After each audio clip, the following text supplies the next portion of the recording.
Hello, friends, and Science is here with you. My name is Olena, and we're happy to welcome you to our Science Kids Lecture, a popular science series for children and everyone who is just getting to know science. Today, we're joined by astrophysicist Daria Zaremba, who will tell us how much it would actually cost to colonize Mars. So make yourselves comfortable, grab something tasty if you'd like, and we'll begin. Before I hand the floor over to her, I want to tell you a bit about our partners. You can watch this webinar thanks to the support of the University of St. Andrews in Scotland. So if you're watching us on YouTube or joining us on Zoom, now is exactly the right moment to send a heart or reaction in the chat to thank the university for supporting our lecture series and making it possible for us to run these events. Now, let's meet our speaker. Many of you have already heard Daria's lectures. She is an astrophysicist, a researcher at the University of Victoria in Canada, and an instructor of physics and astronomy. Hi, Daria. Hi, everyone. I'm very happy to be with you again. Today, we'll talk about the colonization of Mars and how much such an ambitious mission might cost. But before we move on to the cost estimates for colonizing Mars, let's talk about works of fiction where this idea has already been explored. Interestingly, back in 1932, a little over 20 years before the first spacecraft was ever launched, there already existed a Ukrainian science fiction story that described a journey to Mars. It's The Land of Blue Orchids by Miroslav Kapy. This book presents an imagined journey to Mars and a vision of the future of Ukraine through early science fiction. And look at that cover. So bright and beautiful, I just had to show it.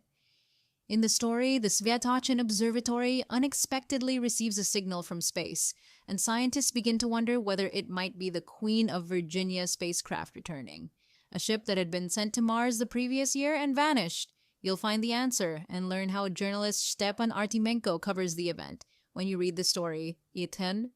Another well-known fictional story is The Martian. Of course, we don't yet know what everyday life on Mars would look like because so far we've only sent robots there. But thanks to those robots, we can already imagine quite a lot. Hurrah! The Martian is exactly about this. How a person might survive and function on the surface of such a harsh planet as Mars.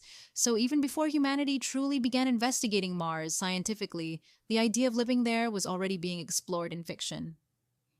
Now let's move directly to our main topic, the estimated cost of colonizing Mars. Colonizing Mars is a multi-step mission with many tasks. Some of these steps already have known costs, while others cannot yet be precisely calculated because the technology does not exist. But we still have approximate estimates. Let's go through the steps and their possible costs. Step 1. We need to reach the surface of Mars. For this, we need a spacecraft. That spacecraft already exists. NASA's Orion, developed with Lockheed Martin. It is the first spacecraft designed for deep space missions. It can sustain 6 astronauts, return safely to Earth, and includes an emergency launch abort system. Its current cost is $29.5 billion. We'll discuss later how much money that really is. Next, the spacecraft needs a rocket powerful enough to deliver it to Mars. Such a rocket also exists. The Space Launch System, SLS. In the animation, you can see Orion mounted on top of the rocket. SLS is the most powerful rocket in existence, 15% more powerful than Saturn V, which carried Apollo astronauts to the moon. Its cost today is almost $35 billion. So we already have the technology to send humans toward the moon and Mars. But getting there is just one part. Building a colony is the next big challenge. On Mars, we will need to build infrastructure, essentially a small town. But building a town on Mars is nothing like building one on Earth. Mars has dust storms, reduced sunlight, low gravity, extremely low atmospheric pressure, very low temperatures, and high radiation. Because of this, habitat concepts vary: underground bases, inflatable domes, 3D printed structures. That's why we still don't have a final cost estimate, only approximate numbers. Ariam. And even once we've built the modules, that's not enough. We need a fully functioning ecosystem: food production, energy generation, oxygen production, water recycling, waste processing. There isn't one perfect answer yet, but scientists propose many different concepts. In one example is ESA's MELISSA program, a closed life support system based on cyanobacteria. Humans produce waste, bacteria break it down, plants use the nutrients, and plants produce oxygen. It becomes a closed loop that can support a long-term crew. This is just one approach among many. Next, we need energy. The first idea is solar power. But Mars receives far less sunlight than Earth, and dust storms can cover panels for weeks. Because of this, NASA believes that small nuclear reactors will be the best power source. They don't exist yet. The image is a concept. But according to calculations, 4 to 5 such reactors would be enough for a long-term colony. The cost of a mission depends on several factors. Mass, the heavier, the more expensive to launch, development cost, launch cost, years of labor, and operational expenses. To reduce the overall cost, we must reduce at least one of these. Based on experience from the Apollo missions in the International Space Station, scientists estimate that colonizing Mars would cost around $260 billion. How much is that? Let's imagine. Here is what $100 looks like, roughly 4,000 Ukrainian hryvnias today. That's about 70 Kinder Surprise eggs. Now imagine $260 billion. If you covered the entire city of Kiev with stacks of $100 bills 3 times, that would be roughly the amount. An enormous sum of money. But can we reduce the cost? Yes, by using Martian resources. Using local water, minerals, and gases means we don't need to transport everything from Earth. Mars has frozen water that can be split into oxygen and hydrogen, minerals for construction, and icy layers that can be used for radiation protection. NASA's program for this is called In Situ Resource Utilization, ISRU. Similar methods are being tested for the Moon. NASA even uses Hawaiian deserts, whose soil resembles Martian regolith, to test extraction technologies. Robots are another way to reduce costs. They can help astronauts on Mars, or even arrive before humans to build early infrastructure. Robots can 3D print modules, inflate habitat structures, or assemble components like NASA's Small Modular Armadas robots. Many technologies are already being developed. We can also reduce costs through cheaper launches. Reusable rockets like Falcon Heavy lower the price per kilogram sent to space.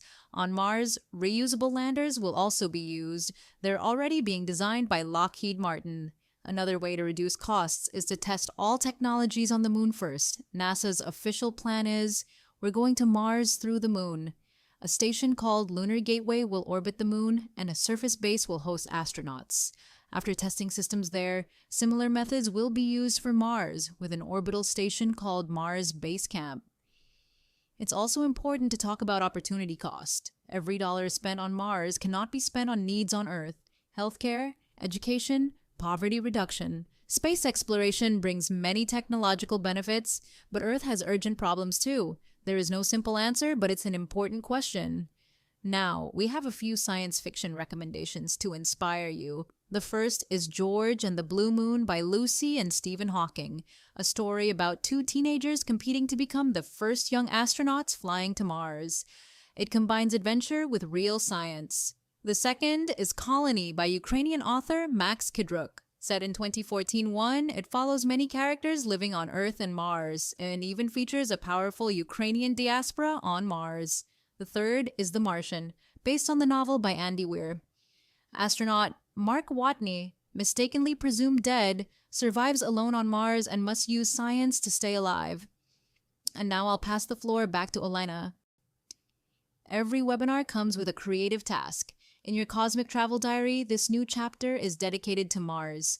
Write or draw whether your character liked Mars, how much it cost them to get there, and what interesting things they discovered. You can draw it by hand or print the page we'll share in Telegram. Send us your tasks. We can't wait to see them. And before we move on, tell us, would you like to fly to Mars? Type plus if yes, minus if no. And before we start our Kahoot game, I want to announce our next lecture. Our next speaker will be radiobiologist Anastasia Torianek, who will talk about the dangers humanity faces in space. She works at the Institute for Nuclear Power Plant Safety and is currently on a work trip in Japan, so she'll join us from there. We'll talk about radiation, cosmic radiation, why it is dangerous for humans, and whether we can protect ourselves. And for our older listeners, we remind you that you can support Science Kids through our Monobank link or on Patreon. Thank you for staying with us, and see you next time. Bye-bye.